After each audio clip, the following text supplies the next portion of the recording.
Preparing to live stream.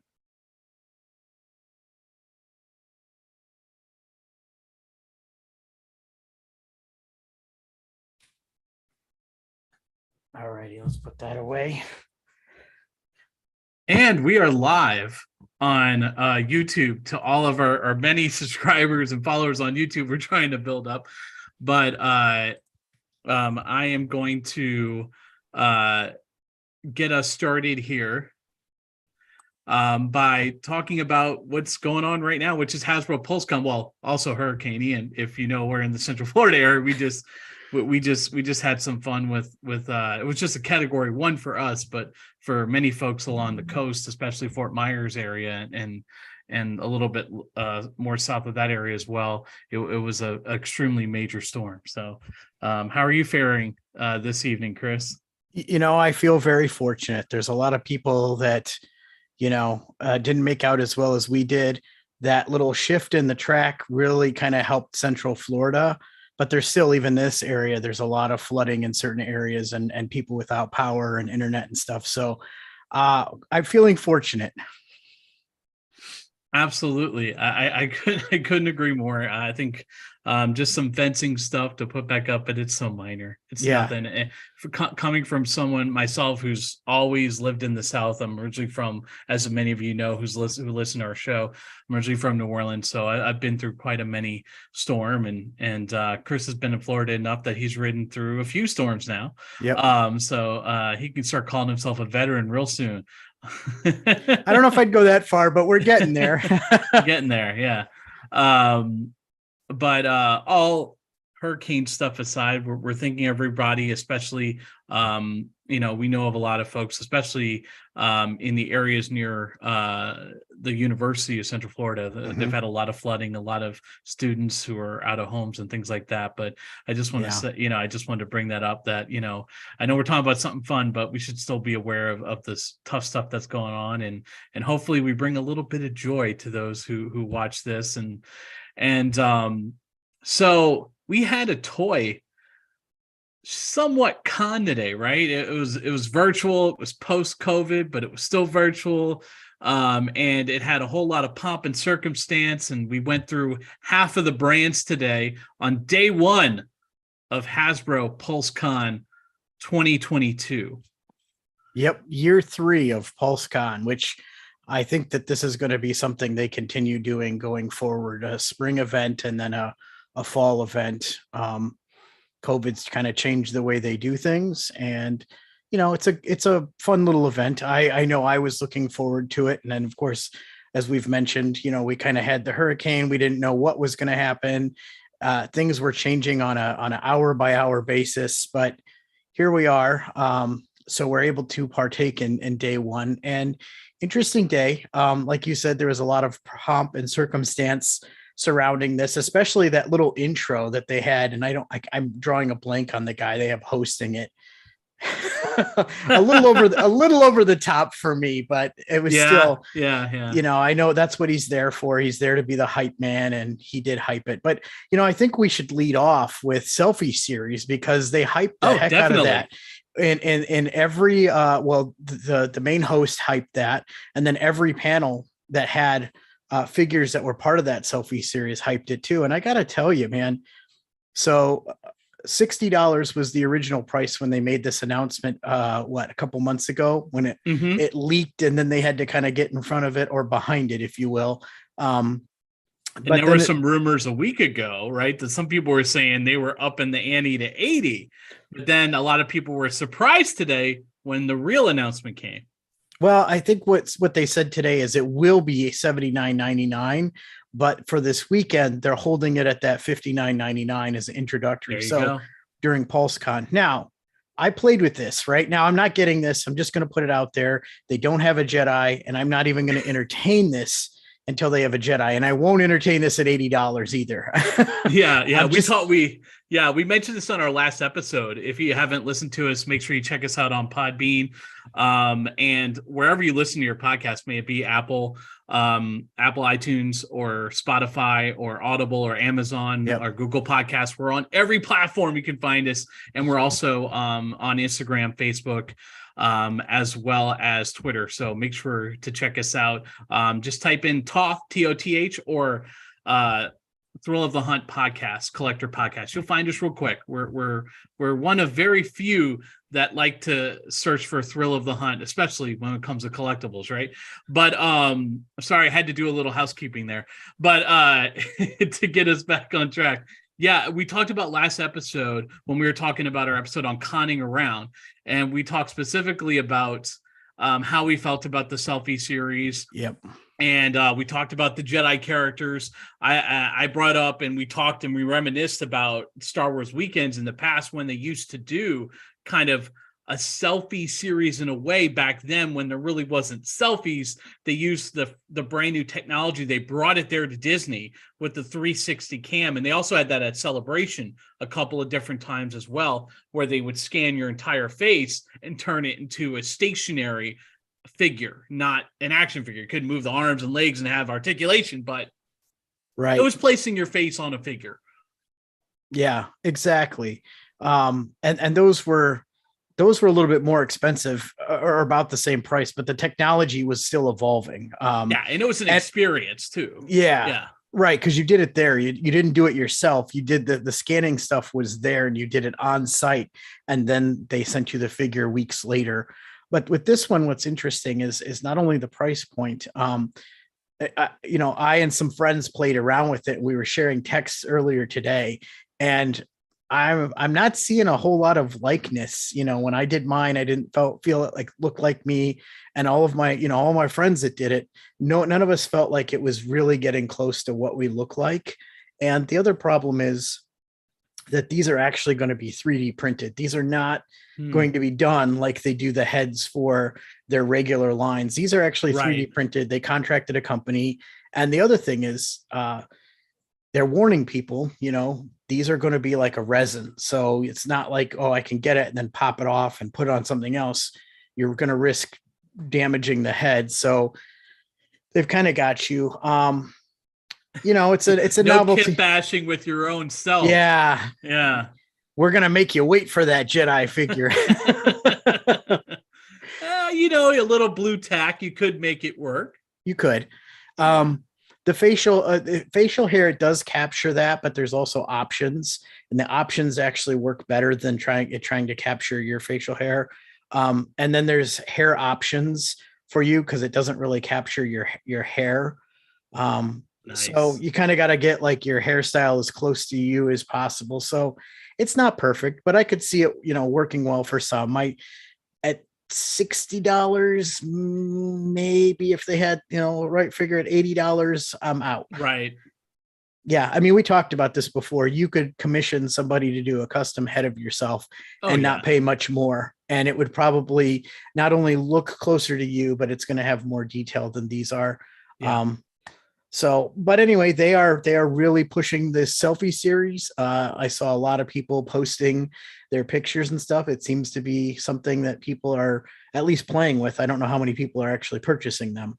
I think it's a great gift item, like when you think about it, if you want to get it as a Father's Day gift or a Mother's Day gift or even like, or Christmas or holiday gift.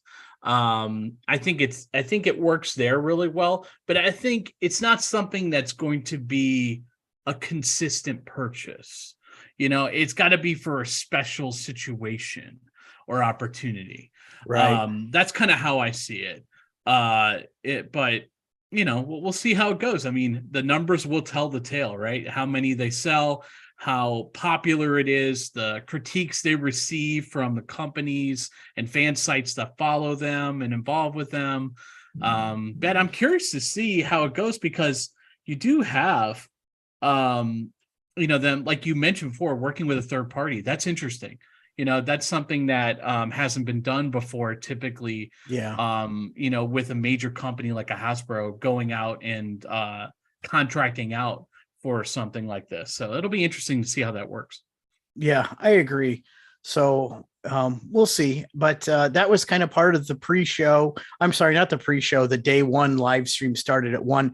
There was some type of pre-show, which it was about an hour long. Yeah. And it was kind of like exactly what you said. It was a pre-show. They were kind of like teasing things that they were going to be going over the schedule. If any of you follow Sideshow, I'm sure a lot of you have purchases from Sideshow over the years from various different companies. They are one of the major and only distributors for things out here that come from overseas and imports. But what's interesting about that is Sideshow does that kind of on a weekly basis. They have those kind of shows where they have like a week-long program or something, and they'll do these pre-shows beforehand. It felt very much like in that vein. They were probably copying a little bit off of companies like that have been doing it for a while, that have been in the digital realm a lot longer than they have, right? It's like watching Diamond Select try to transition into digital, right? Where they're still so old school, they want to print out things on like computer readout paper, where they can tear off the sides and say, yes, in Q3 we have this figure line coming out. Oh, sorry, Diamond Select. It's just, you guys are so old school. It makes me laugh. I love it. You embrace that old schoolness, Yeah. But it's interesting to see Hasbro, you can tell. I mean, they all look at each other, all the different toy companies. NECA did something similar last year too, where they tried to do an online con for 3 days. I mean, it's interesting to see how they're all seeing how each other does it, and they're picking and choosing things they see that works. Hasbro's trying to make it a party atmosphere. Like you said earlier, when you were talking about the guy that came on the beginning, he was jovial, he was all into it. Like, they're trying to find, I also noticed that they're going out and finding content creators on YouTube. As we talk on YouTube, that they're going out and finding content creators that are big within those brands, like Marvel, G.I. Joe, Power Rangers, what have you, and they're bringing them in to get some give some credibility to them, get some street cred in, with the fan base. And I find that interesting. I find it interesting that in the past, Hasbro would have I believe the last con they did, they brought in like a panel, right? They had like a panel of 2 or 3 of the fan site reps for different brands, and they brought them in and had them with staged questions and things like that, right? They usually that they knew beforehand. They have them in the background. So when you're watching the video, they're in the background, and they're all they did that last year. I think they had them. So they do those where they can, it's not part of the show, but they'll maybe ask one fan group a question, but then before that or after that, they'll actually do like a round table with them. But those, my understanding is they have to sit there like all day, or at least and just wait their moment. But they have done that in the past. They went a different route this year.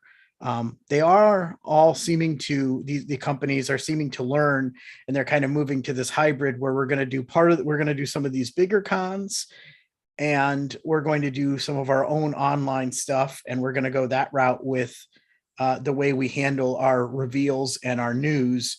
And I think it works for them because they don't have to bring quite as much to the cons anymore. Like San Diego was really a scaled back presence for a lot of those brands. Usually they have that massive Marvel diorama. I don't think they had it this year, or that, or a massive Star Wars diorama. They just really had the stuff that they were revealing and the stuff that was announced earlier this year showing, because this gives them the opportunity to do that. Absolutely. So at the pre-show, before we got to the, when they started, the live stream actually starting, they did drop some news on there. So I know the G.I. Joe panel is tomorrow, but they dropped some early news on there that Hawk and Tripwire will be coming to that line. Some more, I guess, pipeline reveals. It would be nice if they would get some of these like 20 pipeline reveals they have into our hands, but we'll get there. We'll get there to tomorrow on G.I. Joe. So they let off today with Transformers, and not a huge Transformer collector. It's just not, I collected some stuff when they did War for Cybertron, more the G1 look. I really wasn't into anything they announced today. I was hoping they would announce another Dinobot in that 86 movie series, because why don't you go ahead and share screen, show them what we're talking about, since we have So technology options here, video wise. Feel free to bring up the Hasbro site, and we can point out some of these things we're talking about, because some of these are still available for pre-order. Some are sold out, but some are up for pre-order still. Okay, let's see. Yeah, take your time. This is live. It doesn't matter. They're going to follow us if they want to. All Hey, right, there we like go. that? Here's the full schedule. Yeah, we talked about the pre-show. That was here. And then the day stream started, and they started right away with Transformers. Exactly. Transformers, Power Rangers, starting lineup, Fortnite, Marvel Legends, and then premium, Pulse Premium access and regular access. But let's see here. I have this on my second screen, so I have to look over my microphone. Nice. Let's go to new. So this kind of puts up everything. This isn't everything that was announced today. This is only what they put up for pre-order. Actually, let's do it this way. Let's go to Transformers here. So they put up a lot of t-shirts today for all the different brands. So here's some of the Transformers offering. This first one here, the Generations Legacy, A Hero is Born 2-pack. That's their exclusive for Pulse Con. Mm-hmm. I don't really know. Still available. Yep. As of right now, almost 8:30 p.m. Eastern, after it had ended. And I think everything went up live to the public, the general public, at 6 p.m. Eastern. Correct. The other thing I wanted to point out with these is that I think most of these are available at your, Amazon, Big Bad Toy Store, Dorkside. Yeah, most of the retro Marvel Legends, which we'll talk about in a little while, are up on Amazon as well. You just got to search for Marvel Legends, look at the newest posted. You'll see them all. The only one that's not is, I believe there's two that aren't. One is the Iron Man exclusive that we'll show you a little later on. That's only on Pulse Con. And that one was pretty cool. I spent a good amount of time talking about that. So, this is pretty much the offer. They're doing some, I think, different things here. They're doing what's called the Legacy Evolution, and basically Legacy jumps around all over the Transformers timeline. So they can go G1, G2, Beast Wars. In fact, did I already pass it? You have this version of Optimus, which is a Maximal, like a Beast Wars kind of thing. There wasn't a lot here for me. They did do some Dinobots, but they're doing them, if you've ever seen them in the store, those core packs. They're those little tiny, like this size packs. Oh, yeah. So they're doing those, and they're doing 6 of the Dinobots, and they're all going to combine into a bigger hilarious looking robot. I'm sorry. Yeah, but they're not the ones that I was hoping for. So, I don't really collect it, so I was like, okay, nothing. And then showing the women some love. Yeah, look at that. Women's t-shirts right here. And then they did this Light Bright thing, which I thought was interesting. This wall art Light Bright for $100. Yeah. Oh, that's right. Hasbro owns Light Bright, huh? Yep. Yeah. And I think that's pretty much it, because these were offered earlier. But right. Nothing that stood out to me. And the only one that sold out right here is you have this breakdown. Yep. I don't know why he in particular. I would say I found enlighten us, any Transformers fans. Yes. Feel free to enlighten us in the chat, or reach out to us on any social media outlet. We'd love to hear why, because we're not as well versed in Transformers lore.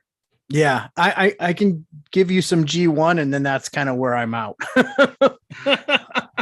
Right. So that was Transformers. Like I said, I was expecting, because there's been some I don't want to use the word rumors, but there's been some insinuation that speculation they're going to do the fourth Dinobot, which is, oh my gosh, I can't remember which one it is at this point, because I always confuse all their names.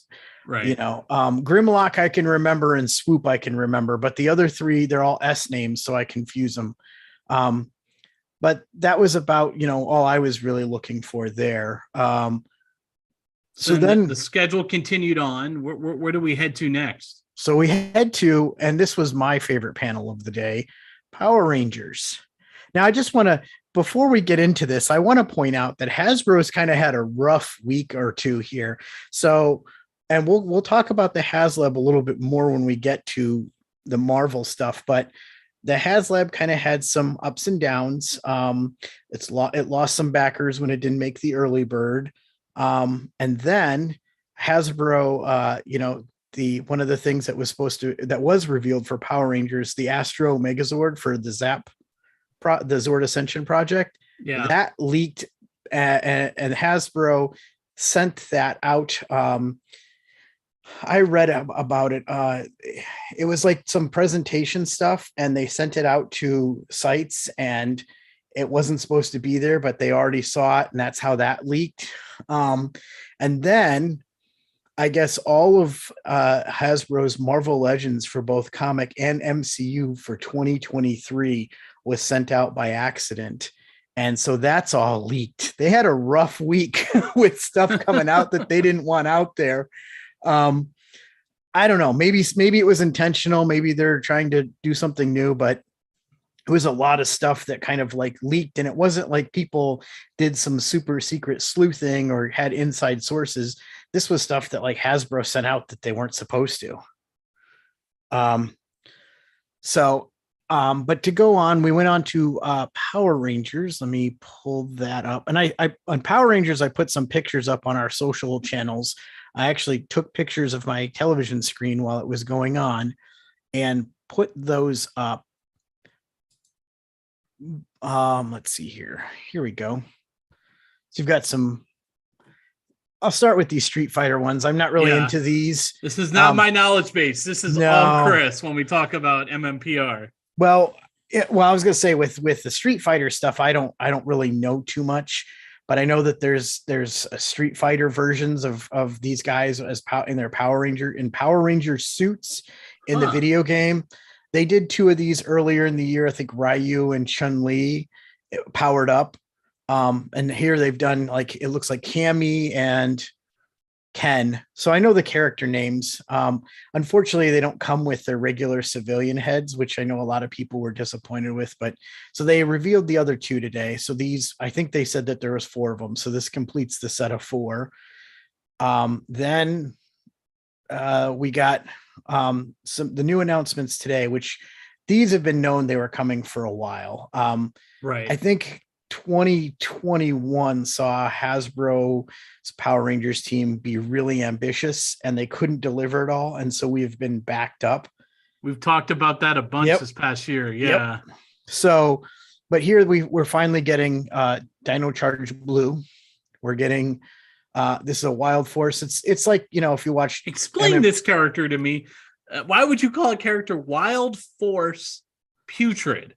Okay, so if you watch the regular Power Rangers, MMPR, they have like the Putty Patrol. Yeah, that's what I thought when I saw it. Yeah. So he's like the generic baddie. He's not like the monster of the week or the big baddie. He's like the henchman that that they always have to fight. In every episode you see them fight. And that makes sense. Iteration of Power Rangers has their own henchman. So like, Mighty Morphin. So for me, it's the foot soldier, right? Yeah, there you go. There you go. That's exactly what it is. Exactly. And then we have Dino Fury Green, which I'm really excited about getting Izzy. And then you have Beast Morphers Yellow. And I'm not collecting the Beast Morphers ones. I like the costume on the Beast Morphers, though. I will say the amount of detail. I'm talking about from an entirely aesthetic point of view. I know nothing about the show. Nothing. I'm not connected with the characters. But when I look at how they did the boots and they changed the look of how it's kind of bunched up, almost like a pirate top boot to it. That's cool. I like it. It's something different. It's not your seamless style that you typically see on a Power Ranger suit. So it's different. It's different. Now see that's where I was. So that's why I have watched a couple episodes of the show. I don't have a problem with the show at all. My problem is I'm not a huge fan of the suits. Now it looks great here in action figure form, but I don't have the connection with these suits. So for me, I passed on the rest of Beast Morphers. So I'm going to pass on these. There's a few Ranger teams that I just don't need. And if we've talked about it on the show, space, collecting dollars, so much room, inflation, the cost of everything going up. So that's a pass for me, but, that will complete the core Beast Morphers team. So there's people happy about that. I also am not getting this Wild Force, foot soldier, if you will. I just got it now. Yep. Outside of MMPR, I don't need to get like the foot soldiers from every series. So Right. I did get, Dino Fury green and Dino Charge blue. That's Yeah, a those mouthful. are cool. Those are cool. Yeah. And Dino Charge blue completes the core team for Dino Charge. And another announcement after they got done announcing these, they announced that next year in 2023 that they're going to complete 3 more teams. So we're finally going to get SPD Yellow, which she completes the core team. When I say core team, there are other Rangers, but they're not part of like the core team. So most people would consider that complete. I hope with SPD, they give us the Cat Ranger. If you're listening, Hasbro, I think most fans want the Cat Ranger. But they said they're going to complete that. They're going to complete Lost Galaxy, which I think we need Lost Galaxy. That one's popular. Yeah. Yeah. And then there's a couple characters we need. I think it's just the females at this point. And then they're going to complete with my boy, Tommy. I was like saying he's got to get in there somewhere, right? They're going to complete Dino Thunder with Tommy, Dino Thunder. How many iterations of Power Rangers has Tommy played? 5. Wow. So he was a Mighty. I know Morphin. He just retired from Power Rangers. I know being an on-screen Power Ranger. I know he just said that recently. It's interesting, but he's lived a long career. He's in a Power Ranger suit. Yeah. So I'm gonna tell you what he reminds me of, and that is Anthony Daniels. Yeah, that's fair. He's made a career out of playing. Now, of course, Anthony Daniels is one character. I mean, he's been Tommy through all of his Rangers, but he's been 5 different Rangers. He's always been Tommy. And he's been in several not spin-offs, but he's been in several of the other Ranger shows making cameos and guest appearances. But yes, he did say he was done. He wants to pursue other things. And there's been a little drama surrounding him and Austin St. James. John, you're right. Yep. I got you. There's been some drama around those two lately and some personal stuff. But I was going to say the third. So anyway, so that'll complete Dino, the last group, Dino Thunder. There's all these dinos. They're hard to keep. I know there's so many. Well, that's because Dino is the most popular. Dino and In Space are the because dinosaurs in space are the coolest thing for kids.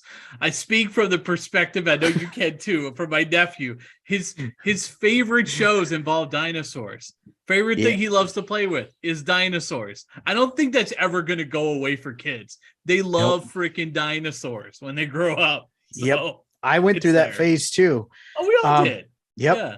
So what's, and we'll get to that in a minute. I'm going to talk about the show, Dino Fury moving into Cosmic Fury. But before we get there, I wanted to talk about the Zord Ascension project here, which they announced, which leaked earlier. Yeah, I know in the you week. Freaked out.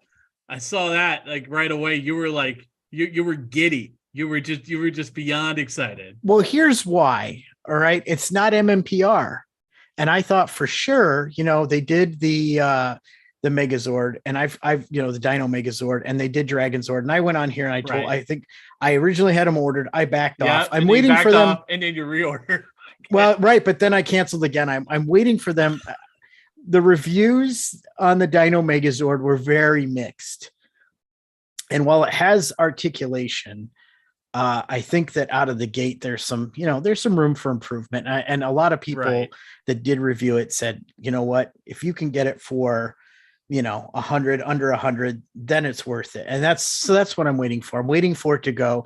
And if it never goes to a price that I'm comfortable with, that's okay, because I have the Bandai Legacy Dino Megazord and I have the Bandai Legacy Dragon Zord. And while they may not have the articulation, it just sits on my shelf. But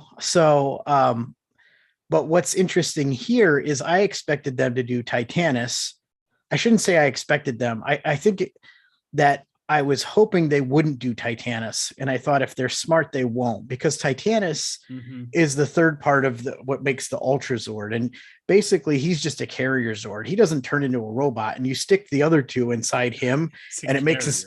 Yeah, it's a carrier Zord. It's a whole thing. Although you have carrier Zords that do turn into their own robots, so it's complicated. And don't start throwing Gundam into this thing because kids will really be confused. Yeah, exactly. But they, I didn't think Titanus would sell as well for them. And you can still get the Soul of Chogogan Titanus for cheap. Now, and that's some nice quality too. Yes. Yeah. So you cannot get the Soul of Chogogan Dino Megazord or Dragon Zord. You can't touch them for a reasonable price. But Titanus, you can still it's go the get. materials. So, it's high end. It's super high end. Yeah. So for them, I think it was smart. But I was like, well, they may go do the Thunder Megazord, or maybe they'll even do the Shogun Megazord from MMPR, because Bandai never got around to that. But for them to go and do In Space, which is probably the second most popular Power Ranger series, and to do a Megazord that Bandai America did way back when, that's super expensive on the secondary. Now they're getting it. They're getting what people want. And there's been some speculation that after this one, you'll get the second Megazord from that series, which I can't remember what it's called. It's not, this one's the Astro, and I don't remember what the other one's called. Maybe it's the Delta Megazord. But anyway, there's some speculation that after that we'll get that one, because those two actually combine with each other as well. So, but this thing looks cool. I thought it was going to be more because it's a little bit taller. Now, it's not 5 separate Zords like the other ones. It's only really 2 pieces. But it's really, really cool. It looks really well done. They didn't take some of the creative liberties with it. So we'll see. Of course, it's not going to be here till next year. All of the stuff I'm talking about won't be here till next year. But really quick, because it's not really toy related, but it kind of is. So we have Dino Fury, which the last half of the second season dropped on Netflix yesterday. Right. I need to finish watching that. But they're going into Cosmic Fury, and they're keeping the same 6 actors for the Rangers. And it's the first time they've done that since MMPR. But today they made an announcement that everyone's been wondering which Sentai, Super Sentai adaptation are they going to use.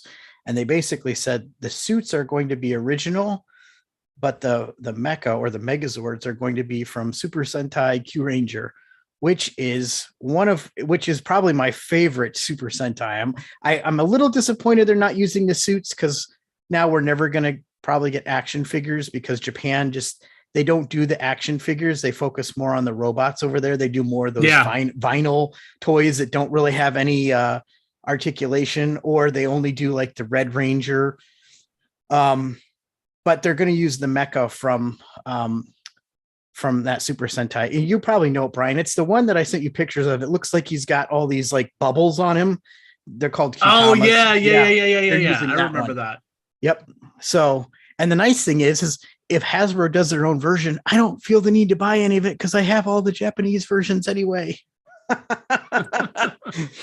So that panel excited me. The fact that next year we're finally going to finish some teams that we've wanted to get finished for a long time is good. And I think that they're slowly, after a slow year, we're starting to kind of get back on track with the Lightning collection. Although I'm happy that we're not getting too much too fast, because it seems like pretty soon here, G.I. Joe is going to overrun all of us that collect that.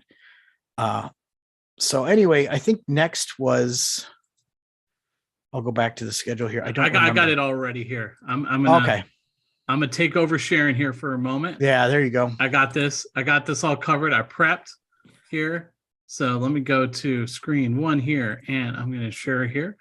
And there we go. See here. Okay. All right. So first of all, we have starting lineup, and then we're going to talk Fortnite, and then we're going to talk Marvel Legends. All right. To give you guys a heads up, the next 3 things we're talking about, and that'll round out day 1. So let me jump into this here. All right. So let's see here. So we're starting lineup, and they've been teasing this over the last couple of weeks, slowly with silhouettes, then clear shots, then they just unveiled it. And basically what was shown was, I believe, how many we have here? I think we have, I think 8 were announced in the first wave. In Series 1, we have players throughout the NBA. So we started off first with NBA. Excited to see where they go from here. It looks like there's a good mix balance between Eastern and Western Conference teams. We have from the Eastern Conference, we have Boston with Jason Tatum. They basically pick the superstars for each of those teams, the top teams in the league, or the most recognizable players in the world, if you will. So Jason Tatum for Boston, and Trae Young from Atlanta, who's really made a name for himself in the last 2 years. Still very, very young, very green, not to be confused with the green guy here, Jason Tatum from Boston. But Trae Young has really made a name for himself in the playoffs the last 2 years, kind of taking the team on his back in Atlanta. And also from the Eastern Conference, we also have who many people know, Joel Embiid, who is the face of Philadelphia 76ers. And then finally from the Eastern Conference, we have MVP, Giannis. Giannis, yeah. Antetokounmpo, who I can always butcher that Greek last name. Yeah. But he butchers defenses. So and he is an amazing defensive player. Shout out to the Bucks. Possibly the best two-way player we've seen in a long time. Just being able to flip back and forth between offense and defense, and just a true leader on the court. A great guy too, just a good dude all around. And then Western Conference, we have most recognizable name in the world, LeBron James there. We also have another most recognizable name in the Stephen Curry, reigning champion there, Stephen Curry. And then we also have from the Dallas Mavericks, Luka Doncic, who has been absolutely phenomenal for Dallas. And then finally, with Memphis Grizzlies, another young upstart in his second year coming up, his second or third year, John Morant, who was drafted right after my boy in New Orleans, Zion Williamson. So I'm hoping to see some of my guys in Series 2 for the Pelicans there. We'll see. But look one of the things I want to discuss on this is, two things. First is the price point on these. It's ridiculous. It's ridiculous. I think, it is a bit. So let's take a look. Let's use LeBron. LeBron's most recognizable name. Let's take a closer look at the figure. And let's look at some of the imagery here to see if it's worth the $50 price point. First of all, let's look at what's included, right? So it is in conjunction with Panini, who is one of the most recognizable card companies when it comes to professional sports.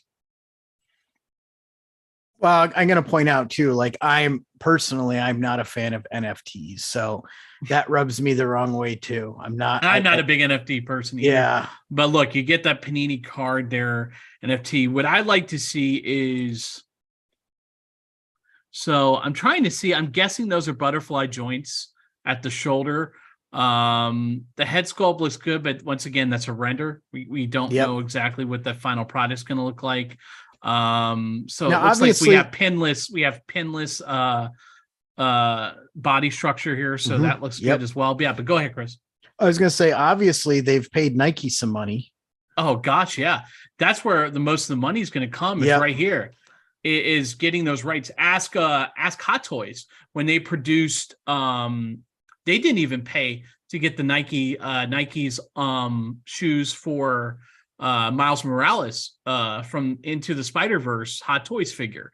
Hot Toys didn't want to shell out the money for that license for Nike, so it's pretty darn expensive to get those extra licenses. Ask NECA too. Fighting down those different extra licenses for those accessory packs and things like that, it can cost some money. Well, I think here, so you've got multiple licenses going on. So you've got the NBA license, right? I don't know if this question was asked or answered, if they plan to get into football, baseball, soccer, because they did all those sports before. I doubt it's just going to be NBA. You don't call it starting lineup and not delve into other sports. I feel like they decided to go with a sport that is global. Yep, I agree. Still going to be big in the States. Like if they went truly global, they would be focusing on football, meaning European Right. football, to us here in America, right? And they would be focusing on those major players. But the fact that they're trying to hit the U.S. market and seep into the international market, they obviously had to choose something that hit both buttons, right? So they chose NBA to start off with.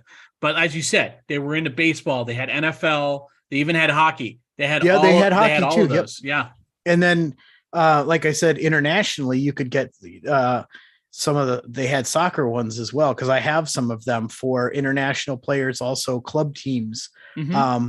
So yeah, they didn't say it. I don't know if it was asked or not, but I would imagine that they're going to go there. But I agree. They wanted to start with NBA, which is probably next to, soccer, football, over in Europe, is probably the most recognizable and profitable sport, worldwide. And, but yeah, there's licenses here. So they got to pay these shoe companies and all the apparel, where all the swoosh. And I'm not sure if all these guys were Nike, but I know that there's some Adidas guys wear Adidas and some other stuff. So I'm sure they had to get with those, companies and give them some money, as well as the NBA wanting some money. But they look good. And it's nice to see it seems like Hasbro's moving away from, they're moving into pinless. So one of the things I was going to point out is on the Power Rangers, all those figures, I believe, I know at least on the females, were pinless. And they even made it a point to say, I think that one of them was built on a new body. Right. So they're starting to move into pinless, and move away from the pins, which they need to do, quite honestly. Oh yeah, especially with the market they're reaching. I mean, Yep. It's an entirely adult market now. Let's be honest. You are not reaching any kids at this point. Look at McDonald's announcement yesterday. They're going to be doing Happy Meals for us. I mean, how ridiculous is that? We are nostalgic. Let's step back for a moment and just think about this. We have gone so far in our collecting lifestyles, Yep, that McDonald's is recognizing that they need to up the ante with their Happy Meals for us. It's all about the nostalgia factor. Our generation is nostalgia junkies. It's true. And I'll fully admit it, because I'm right there with everyone else. Yeah, I'm like trying to read into this, and it's very broad. I mean, no offense, Hasbro. Typical, whatever, everyone's going to do this, but yeah, I kudos to them. Yeah, go ahead. Yeah. I was going to say, I was almost going to say kudos to them for including the stand, but at $50, you need to be including the stand, but what I want to know is what I'm confused on is, I'm guessing this is all molded plastic, even the jersey, right? Yeah. It looks like it from looking at the render, but here we go. Here's what the flight stand. So this is quote unquote the magical flight stand. It's just a pop in. It doesn't have any mobility. You can't switch it around. You see, it's stationary pop in. So, you could buy a Bondi or even off-brand 12 scale flight stand off of Amazon or anything that's going to have more flexibility than this will. Or you can buy, you can go to it under the exclusives tab. Hasbro sells a better stand than this that adjusts and moves around. Or you could just go to Sideshow right now and just buy a Mafex LeBron James that's available right now. That's going to have all cloth accessories and be $65. Yeah, right. So for $15 more, I think I know which one I'd go with. Mafex is already pinless. Their head sculpts are better. And they have cloth-based accessories and a lot more hands. And guess what? You can either buy a licensed basketball goal or a third-party basketball goal that's going to fit the standard of what you want to do.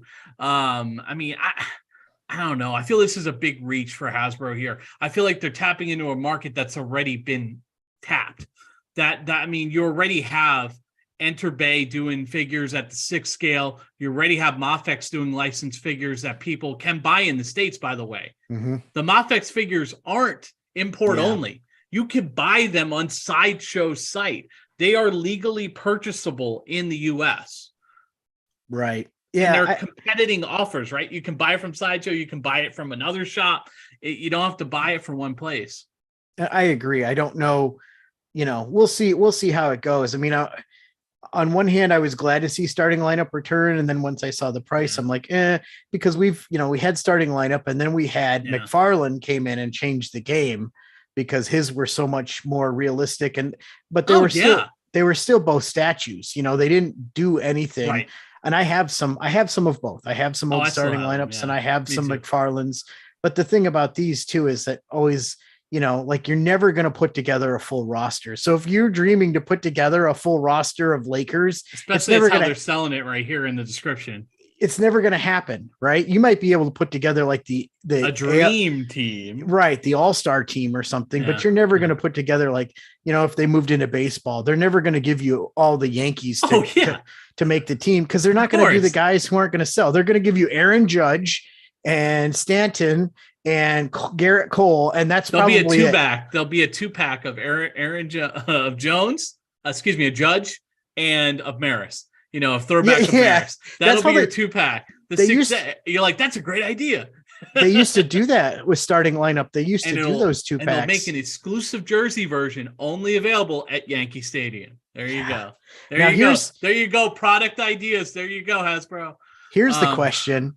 Do you think so since we're just doing NBA at this point, I'm going to say, do you think we're going to get a Jordan? Do you think they're going to do Michael Jordan here? Jordan. They've done 3 Jordans already. I think they'd be stupid. Done a USA basketball the Dream Team version. That one. They've done an early Bulls and a late Bulls. They've done all 3.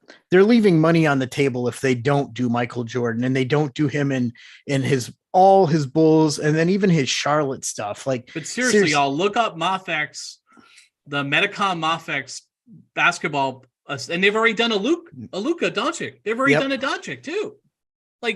They're playing from behind. Here, this is already happening and they're already at that price point. So I don't know if they're trying to match the price point of what's already out there on the market, or are they just thinking they can get that much, or is that because the licenses are that much? I don't know. But it just makes no sense to me. Brian, look at this picture real quick here, though.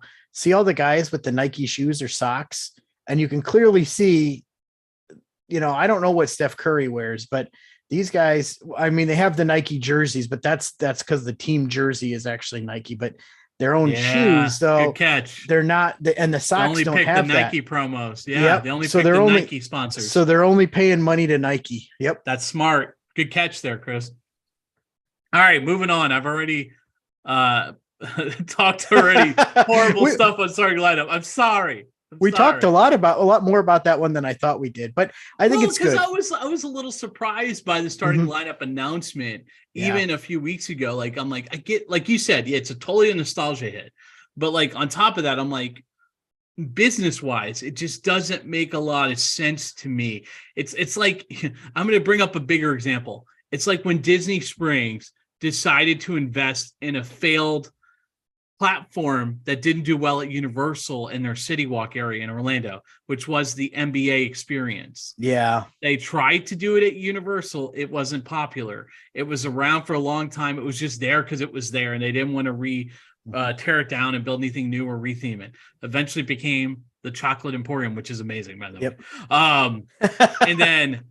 And then Disney tore down the Disney Quest, which was a huge mistake.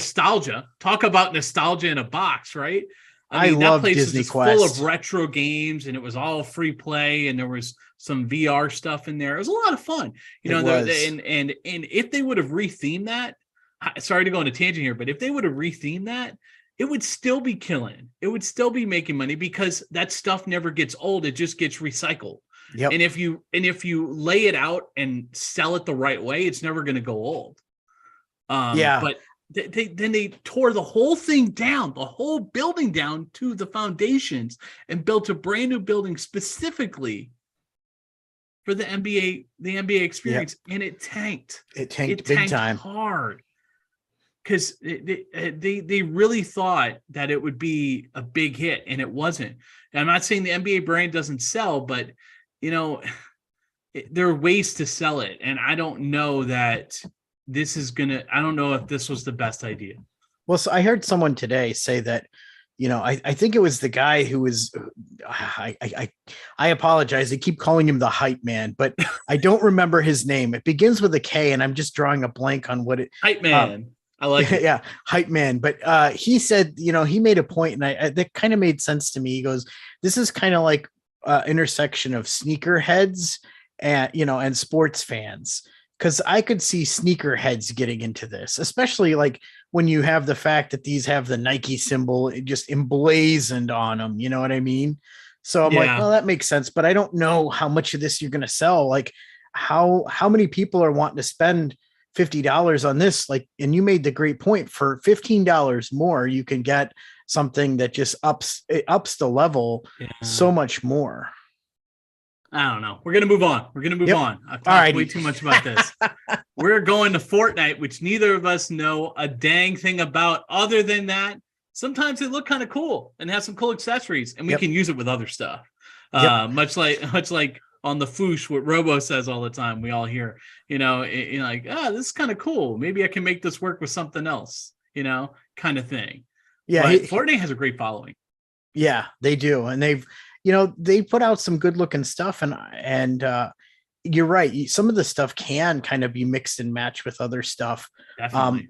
And sometimes you can buy it to get accessories and other things if you're looking for certain stuff. But the other thing is, like, if you're looking for vehicles, and we're going to talk about this a little bit when we get to the HasLab, but they did that boat for Fortnite, and people are buying that thing and using it for other brands. I wanted to bring that up for the HasLab too. Good. Yeah. We're on the same page here. Okay. Yeah. So we got some characters here. We have Victory Royale series Lexa. We also have Renegade, and we have Sludge, some major characters from the game. And then finally, these are probably the most popular two. Especially people love banana people and Peely. Banana characters, and Potassius Peels. Yep. What a great name, right? What is a great name? And he looks so angry. Have you ever seen a more angry banana in your life? Has he got a sawed-off shotgun there? Is that what that is? Maybe. Or is that like I can't tell if that's like an old. I guess he got peeled a little too many times. Maybe. He's fighting back for potassium kind. All right, and then we have over here Menace Undefeated. That, what this reminds me of, and my TMNT folks know what I'm talking about here, is the animated TMNT movie that came out back in 2007. The main villain, not really villain character, turned out not to be a villain at the end. Character who was voiced by Patrick Stewart. It looks very similar to his costume at the end when he's all armored up. And it reminds me a lot of, it's not unfamiliar. I mean, that's a common look, armored look of that time in that animated style, but it reminds me so much of that. So I could see this working with like Turtles and the Foot Clans and armor. I could see this working in like a Lord of the Rings style thing. I mean, there's so like a medieval kind of fight, or there's so many things you could do with it. Mythic Legions, you could dump it in there with your Mythic Legions. Yeah. And what I like about this one is the weapons rack. Now, the weapons rack. Yep. How many times have we all wished that we had like some place to kind of display the other weapons instead of having to put them away so you don't lose them, And here he's got a weapons rack. Yeah, you could fit this guy in just about anywhere. Yeah, and I remember when the Foot Soldier, the movie Foot Soldier 2-packs came out for NECA. And the 2-packs that came out in Walmart came with a rack for the weapons. And I was like, ooh, this is so cool. I don't want to keep buying them, but I just want more weapons rack. And I had some friend who was like, oh, I don't need these weapon racks anymore. I just wanted extra Foot Soldier. I'm like, I'll pay you $10-15 for each one. That's fine. Send them my way. There you go. I did, and I was like, yeah, I got all these weapon racks. They're still sitting in a crate. Yeah, that's how it goes, isn't it? They're still sitting in a box. I had this whole grandiose plan. It's all sitting in a box. That's what we do, right? As we say in the intro to our show, if you ever listen to our show and our podcast, what we always say is, one to keep, one to open, one to open, one to keep, and one just in case. Yep. Just in case. But yeah, so let's move on to the last brand, which is last but not least, and they always end it with the big brand, right? That's why tomorrow's ending with Star Wars, but they need to pick themselves up tomorrow. I'm not even getting into that yet. We'll give it a little, like at the end here, we'll give it a little preview. But I'm hoping, I'm praying. I wore this for you. Yeah. I wore this hat well, for look, you. I'm wearing a Star Wars shirt today. It's Maz's Castle. I got the baby version underneath. Okay.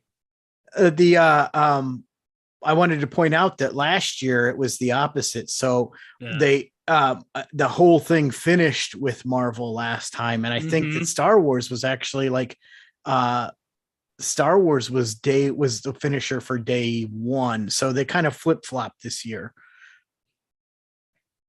Yeah. So we finished up with Marvel, and specifically Marvel Legends team. Yep. Were always amazing, right? Those three guys just put all their passion and love and everything, their heartache, tears, everything into it. So they really care about what they do, and I will give them some credit. I know the HasLab has been getting knocked around a lot, not just with Marvel, but obviously Star Wars, but specifically with the latest attempt with the Engine of Vengeance and Ghost Rider. But I will give them some credit. They decided, hey, we won't give you a whole nother figure, though we didn't make that round. We're still going to give you the human interchangeable head with Robbie Reyes and everything if we make the base. Yeah. And I'm like, that's cool. That's cool. I'm glad you guys did that. I think that's a great compromise, and it shows that you really want this to happen and that you really want to support the fans. And I thought that was a good gesture of good faith. So I do want to give them props for that before we jump into all these individual figures. I just want to mention that. We'll go deeper into the HasLab in a minute, but I just want to mention the positive thing before we give them some hate later. All right. Yep, good. That's I agree. It was smart of them and good of them to do that. But one other thing I want to point out with HasLab before we move on to this, and I'm not going to go too deep here because we'll talk about it at the end, is that actually there is now a HasLab team. Now I think that that team works in conjunction with whatever brand team is doing their product. Right. But I think that the HasLab team has more say in what gets pushed in goals. And I think that, and this is just conjecture, right? I think that came out of the Rancor because the Rancor was such a disaster. They really thought it was going to be a hit. They really did. Yeah. They had no clue it would be so bad. So that there is a HasLab team, and we'll circle back on HasLab at the end and give thoughts, because not only do I want to talk about the Ghost Rider project, the Engine of Vengeance, I also want to just talk about a little bit about HasLab in general, because I think we're getting to a point where it's the overutilization of that model, but we'll get there. Yep, I agree. So let's talk. All right. I don't want YouTube to hit me up. All right. But so X-Men 92, they're kind of rounding it out with Marvel Cyclops here. It's going to be in the VHS packaging. I'll pop that open here so we can see that I'm not lying. Let me get down. So many pose photos. Here we go. Here's the VHS. That's such an iconic cartoon. I love it. I had these VHSs, by the way. Sold them all, but I had them. I had all of them. All the VHSs. The art was beautiful on them, but I'm like, I just don't have space for this anymore. And that show still holds up today. Yeah. Yeah. Sorry. Popping back here. Just want to show that. So that's the last one. They said that's going to round it out for them. They said at least of that 92 OG look of the team. They said of that VHS sets. They did say that. Now the rest of these are all on what we call the retro cards. And the retro cards, if you've been following like Uncanny X-Men, Spider-Man, they've been playing off of those retro looks. Now here's something. I'm surprised that Multiple Man, because they've done him before. Although this looks to be pinless, he sold out. That's not one that I would have picked to sell out. It's popular. Multiple Man is super popular in Marvel. Yeah, with the fan base, particularly the Marvel Legends fans. There's certain weird characters that Marvel Legends fans just eat up and want certain looks and certain renditions of that character. This is a very specific look of Multiple Man that people have been wanting for a while. It's the classic look, his classic suit. And people have been really, really wanting something from that look of that character. So that's why it did so well. And I knew the first one that was going to sell out, and it did. Oh, yeah. I knew that one was gone. Spiral. People have been dying for that figure. I knew ever that one since they gone. teased it in the past. I'm not surprised. Avalanche, he's another classic character as well. People kill for the classic. Wolverine, I'm not surprised that didn't, because they make a bunch of Wolverine. That's the Snake Eyes of the Marvel. They will not sell out of that one. I'm telling you, they will make too many. I mean, look at the current rendition of Wolverine. You're seeing it still in stores, right? Marked down in some places. With the new look that's the new look of Wolverine that's currently in stores right now. It's still on the bubble card, not on the eco-friendly card yet. It's on the bubble card, and that's the one where his it's basically the after the death of Wolverine story in the comics. I'm going to throw some nerd comic knowledge your way, guys. Back when Wolverine, the death of Wolverine story happened over the last about 10 years, they've been doing the death of Wolverine, and then they just recently setting it up for the rebirth of Wolverine. And then he came back from hell, and then he had this new mutant ability where his claws could basically heated up adamantium. It's crazy, right? They tried to make it fresh, something new. But that one you can readily find in the stores. This current version is the classic suit version of him. Think of the early Uncanny X-Men comics when they first introduced Wolverine into the team. That's what this look is. And that's why you see that classic look of the X-Men costume that's similar to the look of the OG4, Beast and Iceman and Jean Grey and Cyclops. And this is Cyclops from the 90s version. And then we have the classics here, and then Dark Phoenix. That is just beautiful. It takes all my life not to buy that. Yeah, that doesn't surprise me that she sold out either. People love Dark Phoenix. Phoenix, just the Phoenix. And to clarify the differences for those who don't know, Phoenix is the green and gold. Dark Phoenix is the red and gold, or red and yellow, their color. We got another the retro Iron Man. I'm curious. I don't know if we have any people in the chat, but if curious on which version of this Iron Man it is. This is actually from the 90s television series, animated Iron Man series. There was what was called the Marvel Action Hour that aired in the morning, and it was a half an hour of Iron Man, a half an hour of the Incredible Hulk. And they played right after each other. So there was crossover. There was crossover between all the Marvel series then. So yes, the multiverse existed back then too, people. We had crossovers. Yeah. You can watch them on Disney Plus. Yes, they all are there now. Yeah, you can watch the Iron Man series. That was such a cool series, especially if you want to see how dastardly the Mandarin really was. Not the version that we got in the MCU. It was a little bit different. Not Trevor. It was a little bit different in the animated series, but the Mandarin was a pretty bad dude. And then Longshot, such a cool character. I mean, he just exudes charisma. And I have a feeling we're going to see him in the MCU not too long from now, especially considering MODOK has been announced that he's going to be involved in the new Ant-Man movie. So, and that was officially announced. That wasn't this rumor or speculation. That was announced at a regular panel from Disney. So I'm not giving any spoilers out there, ruining people's surprises. But I'm curious to see if a character like him might be referenced, or we might see a glimpse of him just because he is connected to that character. Yeah. Well, I was going to say, yeah, go ahead. There, you've got this finally the 3-pack here. Yeah.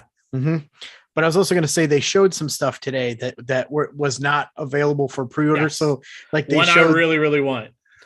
Oh yeah. So they showed the Ghost Rider box set with the bike, like the Kenner style box. Yep. Let's see here. They teased Secret Wars Molecule Man, Moonstone, Warrior Gamora from the MCU, and then a character named Orb. Yep, and we've shared most of these on our Instagram and stuff too. So make sure to check out our stories there. We shared some images and links to those. And the one I'm most excited about that was teased, just the VHS packaging was teased. I'm gonna guess here. Is it Banshee? No. Okay. Spider-Man and Carnage in a double VHS set. I missed that one. Now I should point out here that the Marvel live stream, it didn't, when they were doing it, they lost power. Toy Wiz got an exclusive on that, I want to say. Well, they lost power during that actual, because I'm watching it and it stopped when they were talking about the retro Iron Man. Toy Wiz or Toy Shiz? I can't remember. It was one of them, but one of them got a chance to show it off. But I'm looking at Toy Arc is where I'm looking. Hasbro Pulse 2022. Type that in there. Let's see. I said Banshee because a lot of people have been waiting for Banshee. Yeah, here we go. Here's one right here. One of the characters you just spoke about. Let me go to Bleeding Cool here. Oh, here it is. You know what, Brian? Let me. If you go to Toy Arc, I got it. Right here. Okay, yeah, there you go. Yeah, here's a breakdown. Here it is, right here. There it is, right there. Yeah, it is, right here. It's Symbiote Spider-Man and Carnage from the '90s series. Oh, yeah, that was another great series. I will have to buy that because I did buy the Venom one. The Venom that has the cell shading. Yeah. That goes with that. That was an exclusive at Hasbro Pulse Con last year. Yep. Remember? And that was in my top 10. Yes, I remember my top 10 or top 20 or whatever that we talked about. Oh, yeah. And then they did show Storm too in the old. Yep. Yeah. And there's Banshee, Strife. And then from the What If line showing Gamora from the What If series, Disney series. Moonstone. Yeah. Orb. Yeah, and that rounds it out. These are the ones that weren't like finished products to show us. Yep.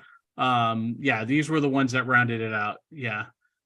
You know, speaking of Robo and stuff you can fit in on another shelf, that Orb dude looks like you could take him and fit him in a lot of places. Right. So I mentioned that the X-Men 92 series was ending with the VHS packaging because they're switching to do the VHS packaging for the Spider-Man animated series. And that's the first one you see right here in this image. And like I said, gonna be pretty cool. There's 3 series that, cartoon series that I remember from that time. And I was, I'm going to date myself a little bit. I was in high school when all these came over. You had X-Men, you had Batman, the animated series, and you had that Spider-Man series. Those were the 3, and they all good. 3 I own them all. Still hold up today. I own them all. Yeah, I own them all on DVD. Yeah. One of which wasn't actually released on DVD, but is now available on streaming, so I can watch it properly. But the other 2, I do have their official license releases, like the X-Men series. I have the official licensed DVD set of that, as well as the Batman animated series, which has been re-released many, many, many times on DVD, or even on high def as well. Mm-hmm. I mean, you can see I love Carnage and Venom right here, huh? Venom, Carnage. There you go, right there. And then right above, I got my Halloween mashup Star Wars folks up there in front of my my Mecca of Hellboy, and then you can see my shrine to Qui-Gon right there in the corner. I point out Qui-Gon lives in all of us. Okay, Qui-Gon lives in all of us. I'd point out behind me, but this is that's a mess behind me. It's like it's called stationed for stuff. Yes, it's all stationed and ready to go. I could see it. I could see the organization. It's organized. I just need to put it in the closet in my room, which that's what's not organized. But anyway. This didn't happen overnight. This took some time. Yeah. But that last pack there that we kind of touched on, that Daredevil pack. Let me open that up so we can see some more detail. And that is an exclusive is that exclusive to Pulse, I believe? I believe so. Yes. Yeah. This set is exclusive to Pulse. So we have Elektra in her white costume here. And then we have and also she does have an alternate head. Look at that hair. Wow. Woo. That is some hair. And we got Daredevil, which I'm interested to see because I don't want to say anything, but there's been some heavy teases with some upcoming Daredevil stuff, and I'll just leave it at that. No. Are you serious? I know you're up with it, Brian. No one on the internet knows. It's so hard to these days. You don't know what you can say and what you can't. But I mean, they did announce that he's getting his own television series as well. I mean, that was announced at D23. Yeah. 18 episode series, Daredevil Reborn. And then they're bringing back him. They're bringing back. There was an article that looks like they're bringing back the guy who played Foggy, and they're bringing back the actor who plays Kingpin. Yeah, he's definitely back because he's already been in Echo. Yep. He's going to be in Echo as well. Vincent D'Onofrio. Mm-hmm. Yep. And then we also have one of the best villains for Daredevil, Bullseye. Here. We have some different looks for him, huh? Yeah, that head's good. Check that out. What a cool feature that is. That's so unique. And the price point on this, isn't actually that bad because it's 25 for figure, which is the regular. Yeah. But there were some of these that I saw where, like, I think the Cyclops was 27 or 28 bucks. So I'm still unclear on what the pricing structure is for Hasbro, especially when it comes to Marvel Legends and Star Wars. And look, if you look at it here, 3 figures, 17 accessories. Yeah. I mean, I feel like, and let's be honest, you'd probably be able to get this for a little bit cheaper than 75 eventually. I haven't seen really anything. I mean, we'll see, because these are very, very popular characters, but it's all about the characters too. I mean, to be honest, I'm going to be honest right now with you guys. These price points are getting a little bit high. I mean, we've talked about this on previous podcast episodes. You have to really make tough decisions, the $22.99 or the $24.99 price points. But how many of them are you seeing flying off the shelves at that price? Not too many, not as many as they did before at the $19.99 or $17.99 route, right? Yeah. So I feel like people have hit a certain point where they're saying, you know what, I just can't go that much. I think we're starting to see that visibly in the stores, because they're having to mark them down wholesale.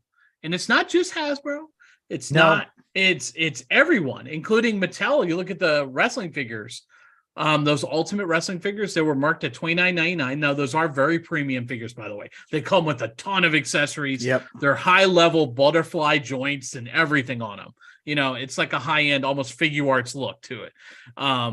But even those are getting marked half off. The only one they haven't marked down, because I'm keeping an eye on that one, is the Mr. T. I know. Yeah, because I know you are. I look every week for you. I do. But like the Batista was only out for a little while, and then they cleared it out. $12. Yeah. I mean, and those are, they Hulk do come Hogan. With Hogan from the set that went with, that match between him and Mr. T, when they were tag teaming and everything.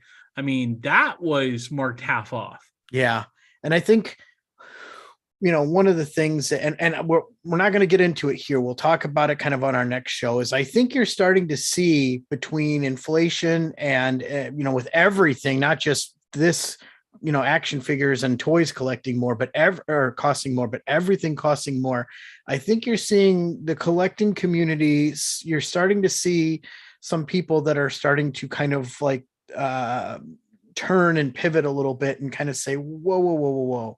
Right. Enough is enough here. We kind of gotta, we kind of have to have some serious conversations, because, if your everything costs more, that means you have less to spend on things like this. And while their costs may have increased, right, when you have to have a smaller budget, you have to make tougher choices. And that's where we're talking about. Stuff's getting marked down.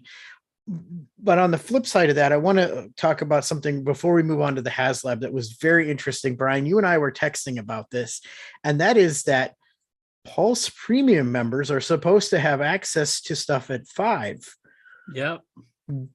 There was one product today that normally has early access for Pulse Premium that didn't, and that was Marvel, and that surprised me. So just for our listeners out there, in case you don't know, originally when Pulse Premium started, I think all the brands had access, and then Star Wars stopped having access about 3 years ago to be able to pre-order an hour early and get the exclusives before everybody else. So that was Star Wars. So the conjecture was that was Lucasfilm driven. But now we have Marvel that today they didn't. And people were, I think it was Ryan Ting, no, it was Dan Yoon had posted on Twitter. And people, I felt bad for the guy because people were just like blasting him. And I'm like, look, man, it's not his decision. He's just giving us the information that they're not going to be available. He just works 6. here, man. Right. Like everyone was blasting the poor guy. Like, I want my $50 back and whatever. I'm not saying that sentiment isn't right. What I'm saying is that, you're blasting the wrong guy, right? That he doesn't have authority over that decision. However, it's interesting to talk to Mr. Lebowski, not the dude. Yeah. Right. But it's interesting that now we're seeing this with Marvel. So I'm starting to wonder, is it a Disney decision, or is there something else at play here? But if you're going to take away another thing for Pulse Premium, right? If you're not a Fortnite fan or a Power Rangers fan or or a starting lineup fan, why are you paying $50 if you're not going to get the early access? Because the two brands that people want access to are Star Wars and Marvel, and you can't get Star Wars anymore. And it looks like now all of a sudden we're not able to get access to Marvel. And I know for a fact that last year we had access to it because I pre-ordered exclusives for buddies of mine, and we had that hour to do that as a premium member. So I'm curious to see if this is a Disney decision and it's just trickled down, and it just started with Star Wars. But I'm sure that all these fan groups that actually have fan groups, these YouTube channels, podcasts that actually have seats at the table with them. Yeah. I'm sure this is a question that's going to be asked of them, because it was clearly people were very, very upset. People knew with Star Wars, they're not going to get it, but they were not expecting this. And as a result, you saw that some of those figures sold out. So now you're competing with everybody else. And of course, you can go to other places to access some of those, but if it's an exclusive, so I just wanted to point that out because I thought that was definitely strange. So we'll have to get some clarification around that.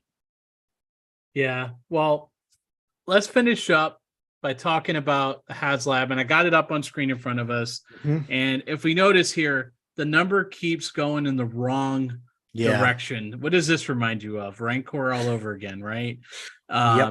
Is they made this reach to say, oh, well, if you do this, you'll get this. And then people said, I'm not happy with this.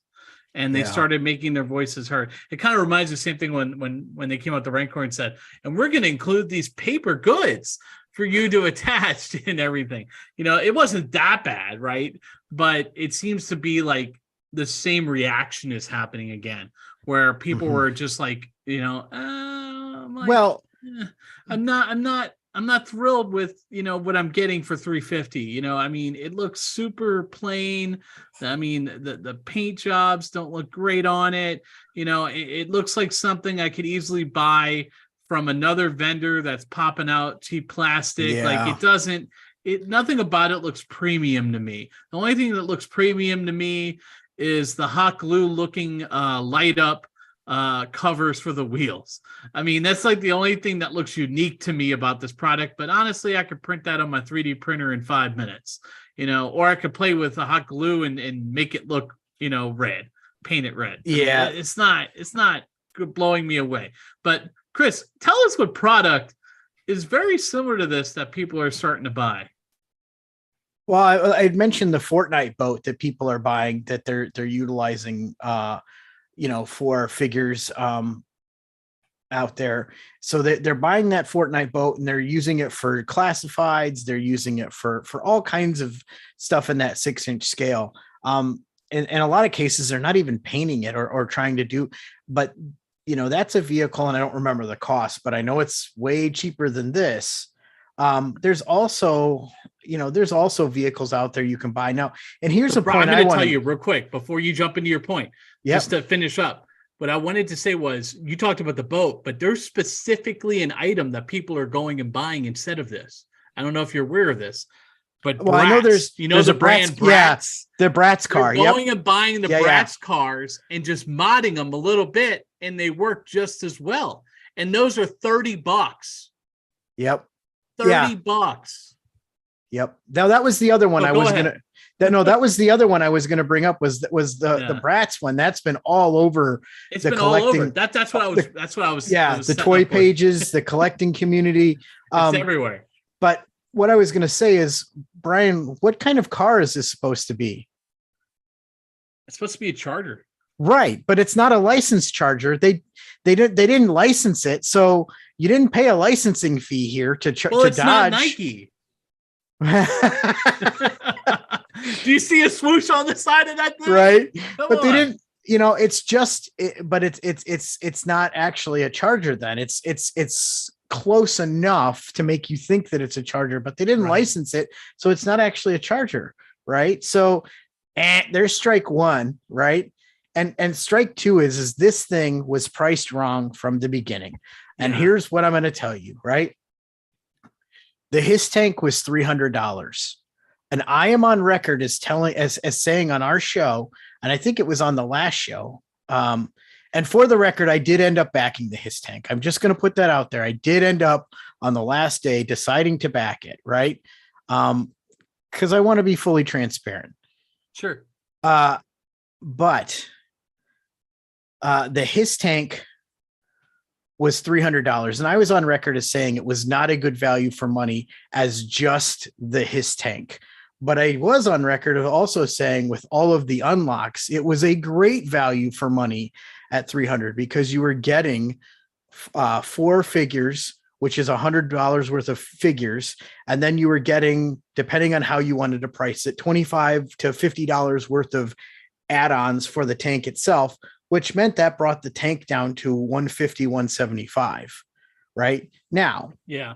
Could the tank have been a little cheaper? Did you need to have LEDs in there? We can discuss all that. I still stand behind what I said. It wasn't a good value on its own, but all the unlocks happened. But I think Hasbro got spoiled here. And this is where we get into a HasLab team. I think they saw how fast the His Tank funded. I think that early bird figure helped in that case. Whereas here, I think the early bird figure ended up hurting them, not because they offered it, but because when it didn't make it, people backed out because they're like, oh, well, I'm getting less value for my money here. Yep. Right. Which is where it was smart for them to say, well, we're going to give you the head and the little piece to make it look like the hoodie to kind of bring some people back into the fold. And at this rate, do I think this thing will fund? Yes, I think it'll fund. I think it'll fund. Do they hit all the stretch goals? That I don't know about that. I don't think so. And I don't think so. Yeah. And if Mephisto isn't going to get people off the sidelines because, that's a figure that see, Disney knows. They already know. They've teased you so many times with Mephisto. They know that you don't want him in the end. You don't. Yeah. It's just not enough. Not enough to make you buy him. That's not a figure you're ever going to see at retail either because No. I just bought my child Satan. We're so excited. Yeah, exactly. But this, I think this is a bigger problem of first of all, this isn't price, and look, we've already talked about you can buy cars for cheaper. Some of the accessories to make it do the flame stuff is cool, but like you pointed out, a customizer or a decent 3D printer could do this stuff for you. And the car is, it's got opening doors and an opening trunk, but so does other cars you can buy for this scale for a lot less. And we're not saying anything that other podcasts and channels and toy groups haven't said. This one is really kind of stretching, what people are going to do. And it's the overutilization of the HasLab model. And I think we have to talk about that because it seems like, we have to, it seems like now the mentality is, well, we have to, at least for the bigger brands, we have to do a HasLab this year. Marvel Legends, we have to have a HasLab. And let me ask you after this, like, I'm going to say, okay, I'm going to put Fin Fang Foom out there. Let's just say that the next one is Fin Fang Foom. That thing will sell fine. But what do you do after that? A Fantastic car is not going to fund. I don't care how bad you want it. It's too modular. That's even worse than this. Right. It's in the same vein. I mean, it's too simplistic. especially for the price point they're going to put it at. I mean, it's just too simplistic. That's something that could easily, once again, like you said, it's a wrong venue. That's something that could easily be put out in a store for like, and has. Toy Biz has made it in the past, and it's not expensive. It's cheap, plastic, and modular. It's not expensive whatsoever. Well, and this is not Danger Room. That's it. That's all you could do. Is like a danger room that has all kinds of different types of, the way that, have it. Oh, you really want to go crazy? Danger room with an LED screen that can play sequences and scenes. Yeah. But there you go. Knowing their prices, that's going to be $1,000 though. but I don't think, I think that's what HasLab is supposed to be about. It's not about just trying to get out a vehicle or a character. It should be about making something that's truly unique that enough people want to see made. Well, that's the point. They could have done this at retail. We've talked about this before. This is a retail item. This is retail, unique. And there's no reason why you need to crowdfund this particular thing. Look at the Cosmic Ghost Rider set that came out. That was retail. It's pretty much this. Here's the other thing I want to point out. If they would have done this, and I know it's an anniversary year for Ghost Rider. Is it 50th? I'm not sure which year it is for Ghost Rider. What year? I think it's 50th, isn't it? Let's see. I'm sure it says it in here. Yeah, 50th anniversary. 50th anniversary. There you go. Why didn't you celebrate all of Ghost Rider? Why didn't you do this one with the Charger, do Johnny Blaze with the bike? And I know they've done bikes, and then do the original Ghost Rider on the horse. That would have been cool. That would have been awesome. And you could have done it for probably the same price point. This is way overpriced. And I think that what I'm seeing in the community, along with what I talked about a little bit earlier with the price increases and not having good justification for price increases. And I'm just going to say, unfortunately, Hasbro is the worst at that, because Mattel has raised prices, but not as much as Hasbro. Not at the same rate. McFarlane has not raised his prices. Nope, they have not. Valaverse has not raised his prices. I don't think NECA has raised prices. If they have, it's not nearly minimal. It's been minimal. It's not been at the same rate. They have upped prices, but not at the same consistent rate that Hasbro has. No. And so what I'm saying is that when you draw direct apples to apples comparisons to other companies, I'm not understanding the pricing structure for Hasbro. Also, with those other, with a NECA, for example, you're paying for really high quality paint application, a really high quality collectible item. Whereas these are just, let's be honest, these are nicer toys. Yeah. It's not like I'm not trying to downplay. We talked about the difference between toys and collectibles. I'm not saying this isn't a collectible item. I'm just saying, comparing this action figure to a NECA Ninja Turtle figure. It's just night and day the amount of detail you're paying for. $29.99 for a figure from NECA is way more quality in its look and feel. Now, articulation is a whole other thing. I'm not even going to go into there, right? Articulation and QC.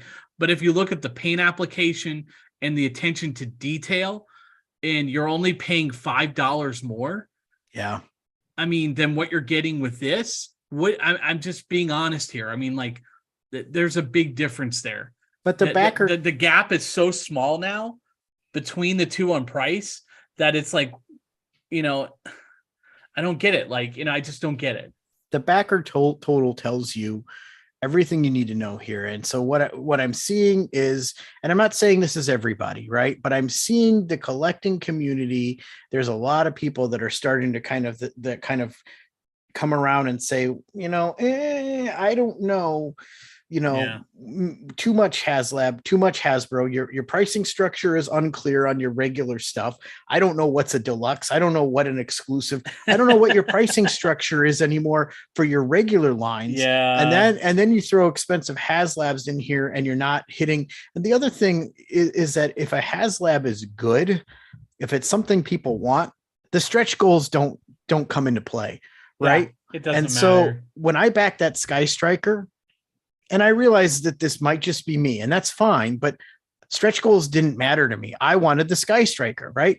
I didn't care if I got the stretch goals. Was I happy to get, we got 2 of the 3, and I didn't think we'd get the 2 we got. Of course, I was happy that we got those. Obviously, that was a little bit cheaper, and I still say they could have done that one for 199 instead of 230 and sold it gangbusters. But when you have people that are focusing on, well, what are the unlocks? What are the stretch goals? The Hiss tank, obviously, people didn't care about the stretch goals. You know why? Because it unlocked in the first day. People This is wanted what the you're getting product. for 350, y'all. This is it. Yeah. That's it. And the car, I mean, it just looks, It's so cheap. It it looks looks so cheap. cheap. Yeah, it does. Like it just, I mean, that's what you're getting for $350 in comparison. In comparison, And look, we're not here telling you that if you love this, we're not telling you to not buy it. You know, you have to make the decision on how you spend your collecting dollars, right? That's not for us to tell you how to spend your money. We're just saying here that we want collectors to be informed and to make informed decisions. And you know, I think there's been better HasLabs.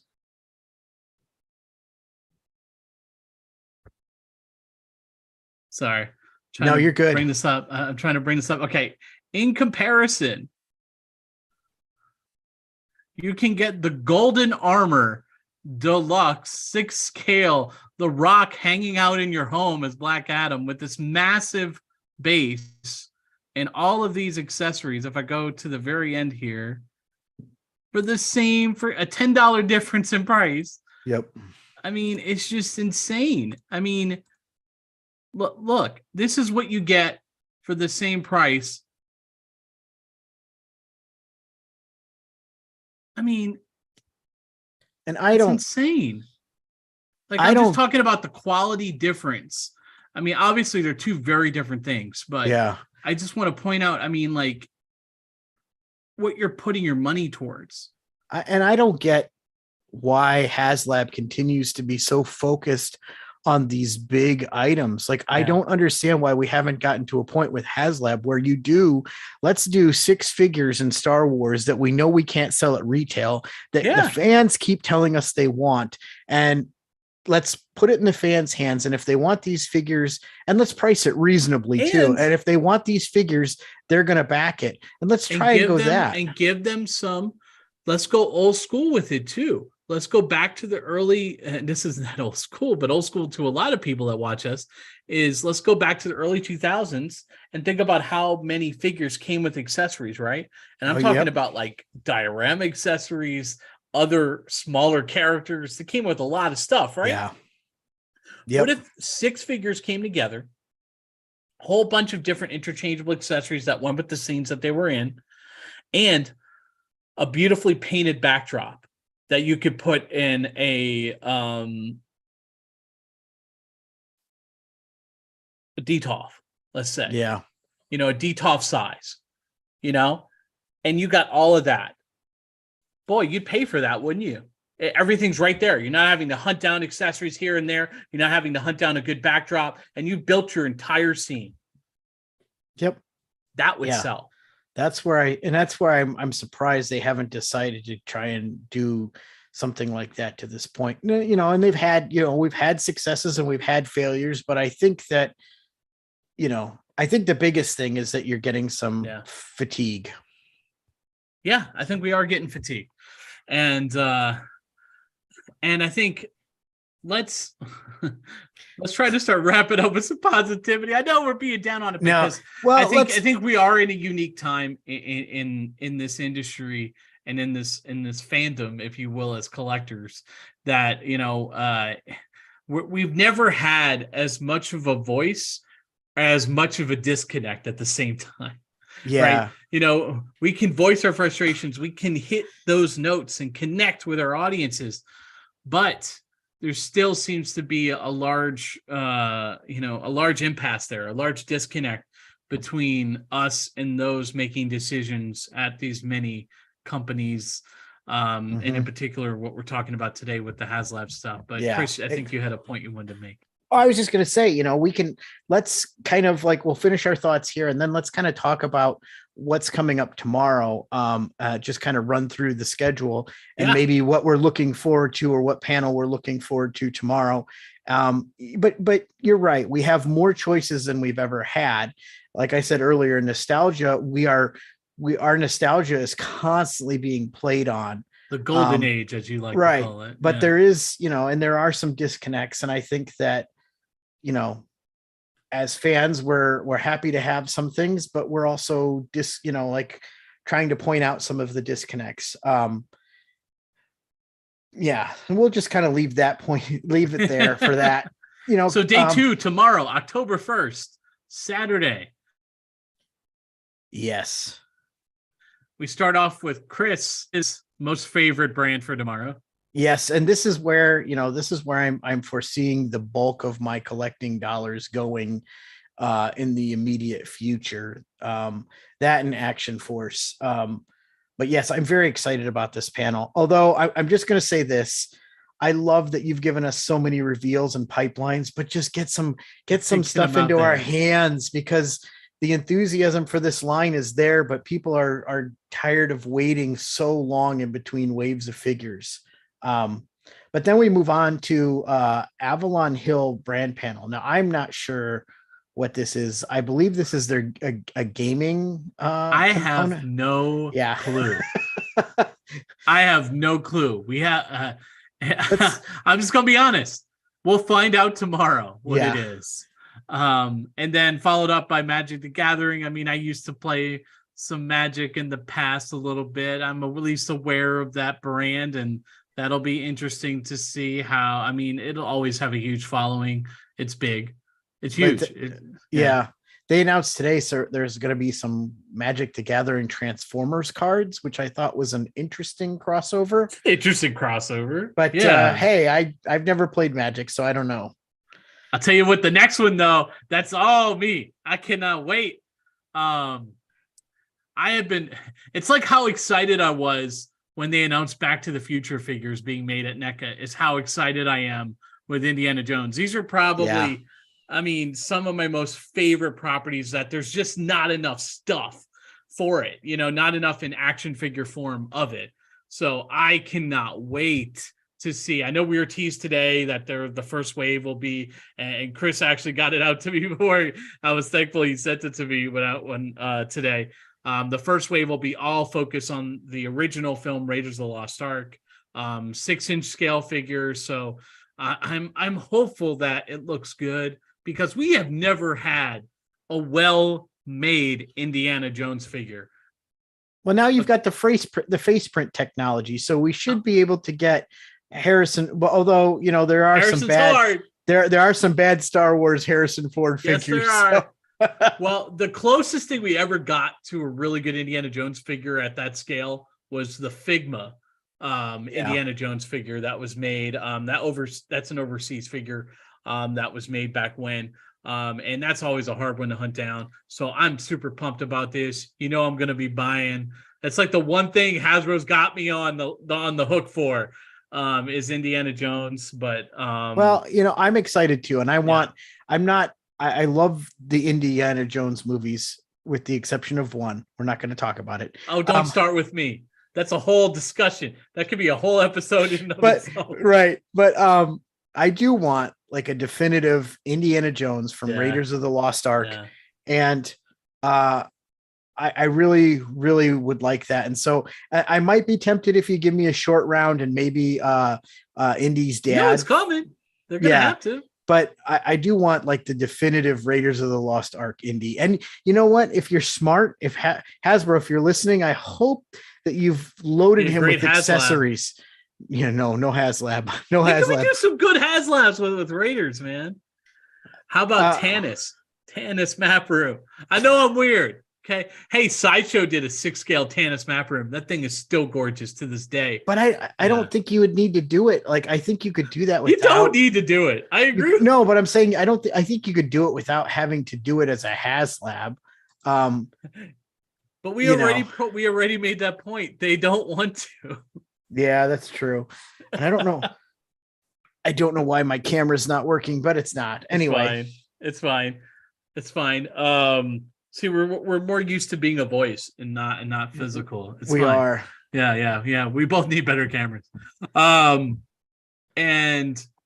then it all finishes up with Star Wars and what repaints, repacks, and overly priced deluxe sets we're getting next. What Halloween and Christmas figures are we getting? Oh gosh. They look so stupid. I mean, how no, I have one word for Star Wars brand: lazy. Yeah, That's exactly. That's just lazy and lack of care and interest. Yep. There's I'm sorry. I'm just gonna say it like it is. Those figures are not for me. Those holiday They proved ones. me wrong. I'm just gonna keep saying it because they've yet to Yep. prove me wrong in about a year and a half, 2 years.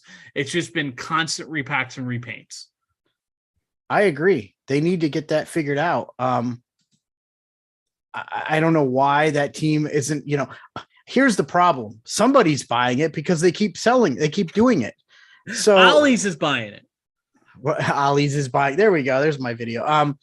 But they keep doing it. So somebody, and look, again, we're not here to knock Yes, you. I still have hair. We're not here to knock you if you enjoy these, right? That's not what we're trying to do. But from talking to most people, this is not something people want. There are characters, and I know people will say, well, Hasbro will say, well, these are exclusive, so they're not taking up a slot for a regular figure. But still, I would rather you do as an exclusive some other figure that I really want rather than some like the Yeti that looks like the Bumble from that Christmas. That's rude because there are some amazing Bumble figures. There are so much fun. There are, which I own. The Bumble is cool, man. Don't knock him. I'm just saying, don't knock Bumble. Bumble is hardcore in my household. You look, it's like a knockoff of Bumble. It is. It's like, yeah, pretty much is. Oh my gosh. So we'll see. I'm hoping, see what happens. It'll be more Mandalorian. Yeah. I'm hoping we get Kiadi Mundi tomorrow because he's a pipeline. That would make me happy. That's the only figure I want to buy. That's where I'm at. That's the only one I'm interested in. My Star Wars pre-orders, man, I went through and hacked the heck out of them. So proud and and I also canceled a bunch of Marvel Legends, just because I like for the reasons we've talked about. Yep. But I got to put my money where my mouth is. So I got to go. I got to go and pay my invoice for my third party Joker figure. I won't go any more detail because I won't get myself in trouble. That I'm excited about that's coming out soon. To go with my Batman set of things. Yeah. I'm excited about that. And then tomorrow, I forgot to mention. So there are exclusives that we know about already. G.I. Joe has Serpentor with the Air Chariot, and then not G.I. Joe. Star Wars has two. They have the Andor one. That one looks horrible. Yeah, I'm not getting anything from Andor. That face sculpt looks terrible. And then they have the other one, which are all repacks for TVC from Mandalorian, which is like Moff Gideon and Mando, Grogu, and the what's the name of that droid? The Dark Trooper. Oh yeah. Yeah, so those will go up tomorrow. Again, the Star Wars ones will not be available for Pulse Premium members. Just gotta wait with everybody else. Gotta set that expectation now. Luckily, I'm only going for the Joe one.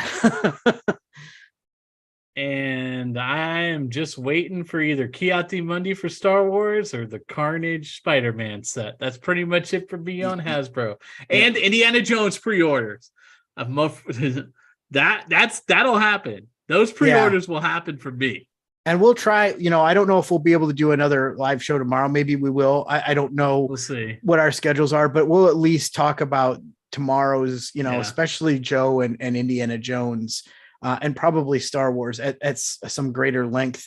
If we don't talk about it tomorrow, we'll talk about it on the next show. And you can hear us try and stumble through Avalon Hill and Magic the Gathering. That's fun in and of itself to hear us try and figure that out.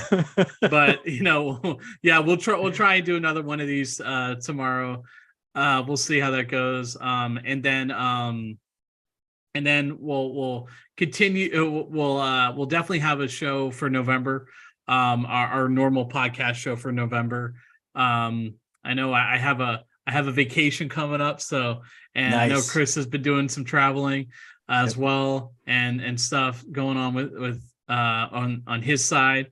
So November will be our sit down time to have a show, and I'm sure we'll probably try to record 2 shows then, one for November, one for holiday time. So you'll have November, and then I think we'll be getting to the end of the year. So either December or January, we'll be putting out our annual list. At least, we've been consistent on that show, so you can count on that one. You can always count on that one. I do have 2 ideas for November.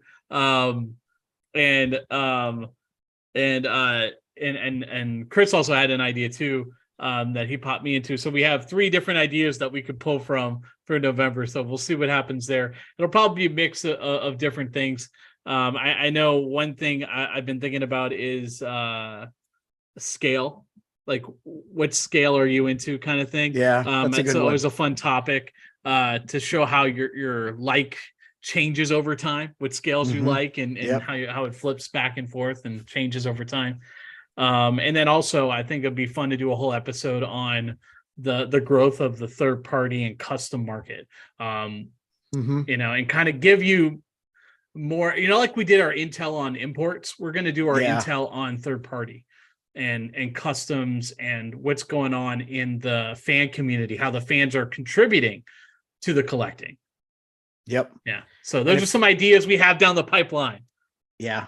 I mean, we've got those are pipeline reveals. Pipeline reveals. There you go. I like it. Yes. There you go. Now, next we're going to announce our crowdfunding. I'm just kidding. No. We do have some stuff that we both have put aside for giveaways, but we have to figure out how to organize that. Yeah.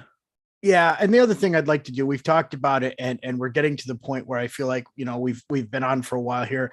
We'd like to get some other people on the show to kind of have some conversations with us about some of the things we're talking about, get some other perspectives and opinions with some other people in the community who are some of them well-known, some of them maybe not as well-known, but get some of those people on and have some roundtable discussions. Yeah, absolutely. Yeah.